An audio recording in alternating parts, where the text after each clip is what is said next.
साथियों, लोगों को खुश करने के लिए हम हर तरह से प्रयत्न करते हैं। अच्छे अच्छे कपड़े पहनते हैं, मेकअप करते हैं और लोगों को खुश करने के लिए सभी चीज़ों का इस्तेमाल करते हैं। लेकिन भगवान को खुश करने के लिए हम कुछ नहीं करते, ना इस पर हम ध्यान देते हैं।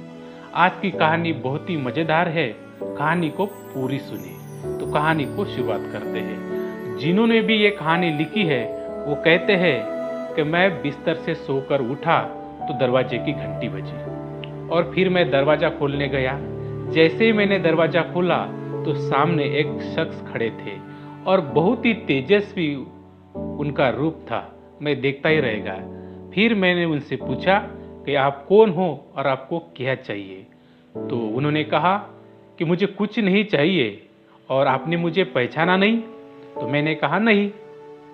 उन्होंने कहा कि मेरी वजह से आज तुम इतने बड़े बंगले में रह रहे हो, आज तुम्हारी बहुत बड़ी फैक्ट्री है और सभी चीज़ें तुम्हारे पास है और रोज़ थोड़ा तुम मुझे याद भी करते हो, लेकिन आज जब मैं तुम्हारे नज़रों के सामने आया तो पहचान नहीं रहे हो। मैंने कहा कि सच में मैंने आपको पहचाना नहीं है, कृपा करके बताइए आप कौन हो।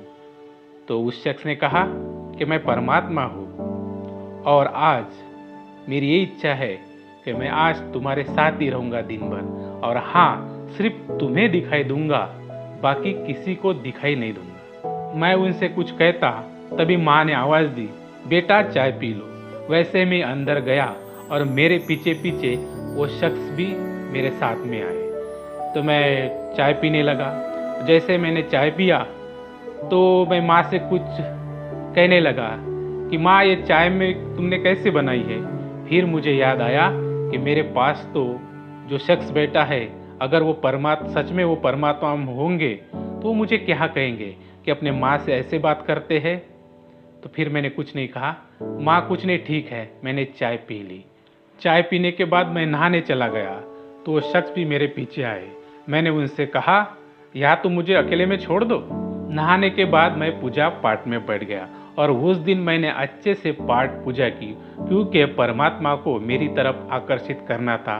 फिर पूजा पाठ होने के बाद मैं खाना खाने बैठ गया और पहला निवाला परमात्मा की तरफ बढ़ाते हुए कहा कि परमात्मा, ये पहला निवाला आपके लिए। फिर मैंने अच्छे से खाना खाया और खाने में उस दिन मैंने कोई कमियां नहीं निकाली। नहीं तो मेरी आदत थी कि मैं कुछ ना कुछ कमियां खाने में निकालता था, लेकिन परमात्मा साथ में बैठे थे, उसकी वजह से मैंने सोचा कि अगर मैं इसमें कमियां निकालूंगा तो परमात्मा मेरे बारे में क्या सोचेंगे कि मेरा भगत कैसा है। तो उस दिन मैंने माँ से कुछ नहीं कहा और फिर मैं माँ से अच्छे से बात करके फिर ऑफिस के लिए निकला। तो जैसे गाड़ी में बैठ गया तो साइड की सीट पर वो शख्स भी मेरे साथ में बैठ गए और हम आगे चलने लगे। और उस दिन मैंने गाड़ी भी अच्छे से चलाई, धीरे से चलाई, और मैंने साथ में म्यूजिक बजाता था। तो उस दिन मैंने गाड़ी में सत्संग लगाया और हमारा सफ़र मैं तय करने लगा। और फिर उसके बाद मुझे फ़ोन आया। तो मेरी आदत थी कि मैं चालू गाड़ी में फ़ोन पर बात करता था, लेकिन उस दिन मैंने गाड़ी को साइड में खड़ा किया और फ़ोन पर बात करने लगा। मेरे क्लाइंट का फ़ोन था। फिर मैं उससे बात करने लगा और बातों बातों में मैंने उससे कहा कि मेरा ऊपर का कमीशन कितना % देगा। तो फिर मुझे याद आया कि साथ में परमात्मा बैठे हैं और अगर मैं ऐसी बात करूँगा तो परमात्मा क्या सोचेंगे कि ये करप्शन कर रहा है। तो मैंने उससे कहा कि मुझे कुछ नहीं चाहिए, आप ऑफिस में आ जाना, आपका काम हो जाएगा। फिर मैं फैक्ट्री में पहुंचा। वो शख्स भी मेरे साथी थे। फैक्ट्री में जाने के बाद सबको नमस्ते किया, राम राम किया, उनको उनकी समस्या के बारे में पूछा और उनका समाधान किया। फिर मैं अपने ऑफिस में चला गया।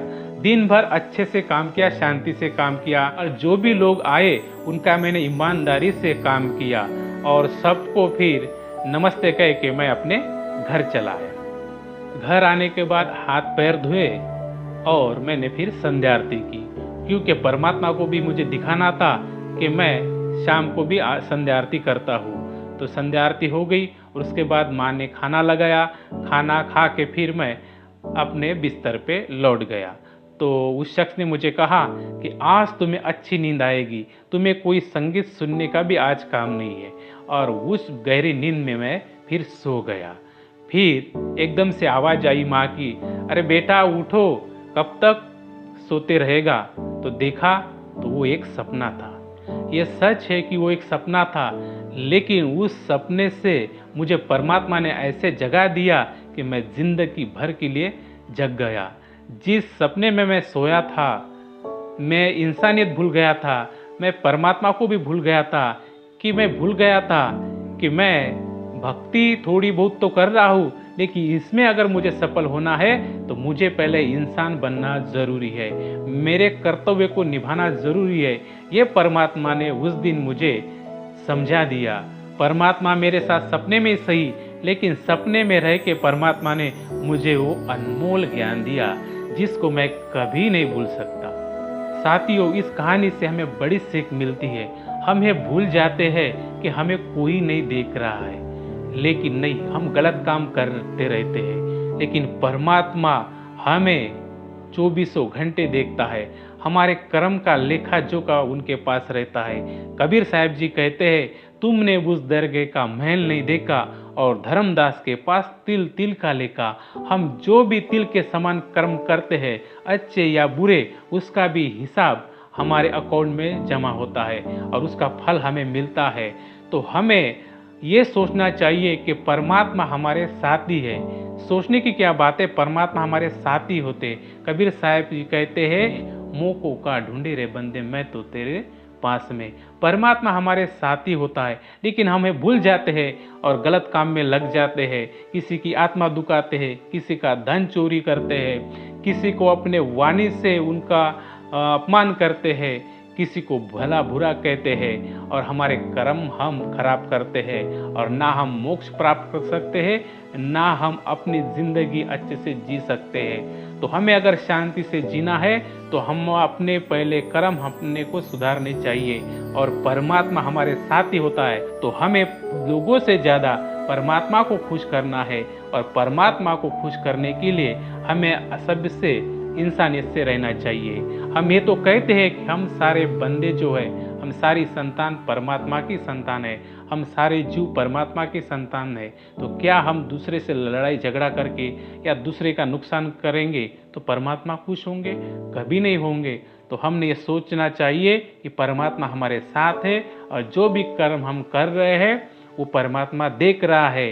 हम जो भी कर्म करेंगे उसका फल हमें वैसा ही मिलेगा। बुरे कर्म करेंगे तो बुरा फल और अच्छा कर्म करेंगे तो अच्छा फल। तो साथियों, आज के वीडियो में बस इतना ही। अगर आपको ये कहानी अच्छी लगे तो इस वीडियो को लाइक, शेयर तथा चैनल को सब्सक्राइब जरूर करें। फिर मिलते हैं नए विचार मंथन के साथ। धन्यवाद।